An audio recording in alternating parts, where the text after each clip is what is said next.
l'estime de soi, on l'a caressé un petit peu tout à l'heure, c'est un vrai sujet aujourd'hui. Quand on est tout petit, si tu refais un petit peu l'histoire, finalement, tu manges, tu bois, tu dors, tu fais pipi, etc. Et puis à un moment, on commence à te mettre dans un cadre. Il y a ceux qui vont petit à petit refuser le cadre, il y a ceux qui vont rentrer dedans. Et puis on a nos parents, et puis nos entourages, les profs.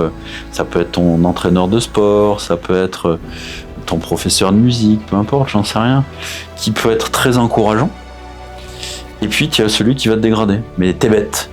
Et le t'es bête, par exemple, est dramatique pour l'estime de soi. C'est t'es bête tout le temps, tu vois qu'il n'y a pas de conditions derrière.